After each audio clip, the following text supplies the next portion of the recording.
Good morning! My name is Joyce Villafuerte Urban and nandito ako ngayon para i-share sa inyo kung gaano ako natulungan ng ating amazing Barley.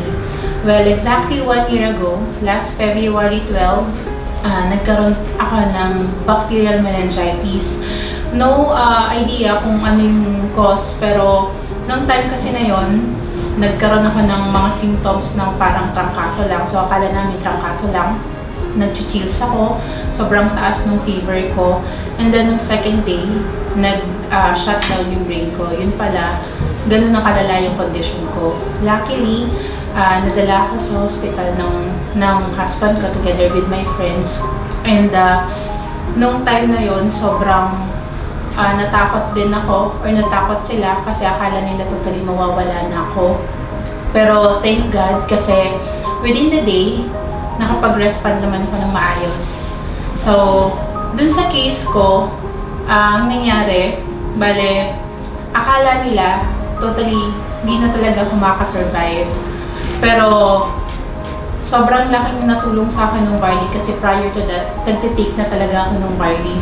And then, ang maganda doon, ang nangyari sa akin is, sabi ng doctor, divine healing yung nangyari. Kasi, imagine, less than 24 hours nung nadala ako sa hospital, nakapag-respond ako agad, nakausap ako agad. Though nung time na yun, wala akong maalala. Totally, wala talaga, as in zero yung memory ko. Even yung name ko, hindi ko matandaan. Name ng husband ko, hindi ko matandaan. Name ng baby ko, hindi ko matandaan. So nung time na yun, nung nakakapagsalita na ako, unti-unting bumabalik yung memory ko through my husband. And then, after 2 days, ang nangyari naman sa akin is yung right eye ko, nag-cross-eyed naman siya. So, akala ko that time, nagugutom lang ako kasi sa sobrang dami nang naka-inject sa akin.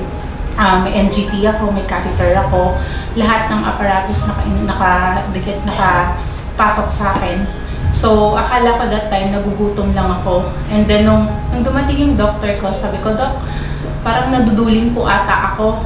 So, ayun, nag-start na siya, nag-cross na yung eye ko. Yun pala, parang yun ay naging cause na rin nung nangyari yun. And then, after that, for how many days, continuous akong pinatake ng husband ko nung Barley. Though, nahuli kami nung nurse, nakita niya kasi na meron box ng Barley doon sa may table. And then, pinagsabihan siya ng nurse na sabi niya, Sir, kung meron po kayong pinapatake sa patient hindi po recommended ng doctor, please stop it po kasi baka magkaroon ng complication. Pero dahil sa alam namin kung ano yung power talaga ng Barley, pinagpatuloy namin ng patago. So every morning bago ko pasakan ng gamot, injection na ng gamot, pinapatake niya ako and then bago ako matulog at night. So sa sobrang ganda talaga ng Barley, few days lang nakakatayo na ako, nakapaglakad na ako, which is very unusual sa case ko. Kasi sabi nila, 2 to 3 lang out of 10 nakasurvive. And I'm very lucky dahil isa ako dun sa mga nakasurvive na yun. And sobrang lucky kasi si God inintroduce sa akin yung Barley.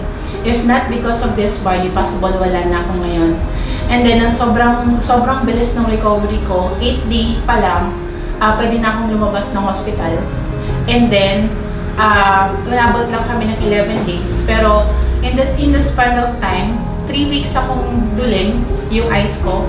Pero, maganda naman doon, after 3 days, nung bumalik ako sa doctor, since yung doctor ko doon sa hospital na pinag-confinean sa akin, in-advise ako na pumunta ako sa isang neuro-opta. And then yun, after 3 weeks, that was March 5, pumunta ako dun sa opta, neuro-opta na sinuggest ng doctor ko. And then, siya mismo nagtanong, sabi sa akin, sigurado ka bang nagkaroon ka ng meningitis? So at that time, parang na-curious din ako. Sabi ko, bakit kaya ito nagtatanong? Tapos sabi niya sa akin, kinunan ka ba ng sample sa spine? Sabi ko, hindi po, Doc. Tapos, kinakabahan na ako nun kasi baka mali pa yung diagnosis sa akin, di ba? Pero yun nga, sabi niya sa akin, kasi parang hindi ka nagkaroon ng meningitis. Imagine, sabi niya sa akin, sa case ko kasi, it's either kapag nakalabas ka ng hospital after meningitis, it's either coma ka or gulay ka talaga.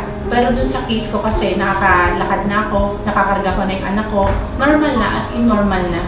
And then, yun nga, after 3 weeks, bumalik na rin agad yung eyes ko. So, sobrang bilis lang ng recovery ko. Wala pa siyang 1 month. Yung mga kaibigan ko, yung mga kasama ko dito, yung mga business partners natin, sobrang na-amaze din sila sa bilis ng recovery ko. Kasi may mga kasama rin tayong mga nurses dito na nakapagkwento sa akin before na pag ginahandle lang daw nila yung mga ganun, mga case ko rin, meningitis. Yun nga, pag nakalabas daw ng hospital, sobrang daming maintenance na gamot. Pero yung sa akin kasi, nung lumabas ako ng hospital, caltrate lang yung in-advise sa akin ng doctor ko, which is sa bones lang. So, sobrang amazing lang din talaga. Kasi, imagine, sa isang napaka-critical na sakit, which is yun nga, meningitis, na-survive ko rin siya, na akala ko mawawala na ako, akala ng mga tao sa paligid ko mawawala na ako. Pero luckily, sobrang thankful ako kay God kasi ginagamit ko siya. And living testimony rin ako na kung gaano talaga ka-powerful yung green box na to, yung laman ng green box na to. Kasi until now, I am 1 year after nung nangyari nung incident last year. Ito ako ngayon, alive and kicking, sobrang healthy, and continuous na rin na nagtitake ng barley. And sobrang blessed din kasi nakakapag-share din ako ng testimony ko dun sa ibang tao na may case din na nangyari din sa akin, or possible, mas maganda nga na nakakapag-prevent din. Kasi ngayon hindi natin talaga alam kung ano yung mga sakit na pwede nating makuha, and hindi rin sa age yon. Kasi marami ng mga bata ngayon, mas bata pa sa akin, na nawawala na, nagkakasakit, at yung mga instant na sakit na nagkakaroon sila because na rin sa lifestyle. So, sobrang laking bagay na gumamit or mag-take nitong barley na to kasi sobrang nakaka-help siya na makapag-protect or makapag-boost ng immune system, which is makakatulong sa atin para maprotektahan tayo sa kahit anong sakit.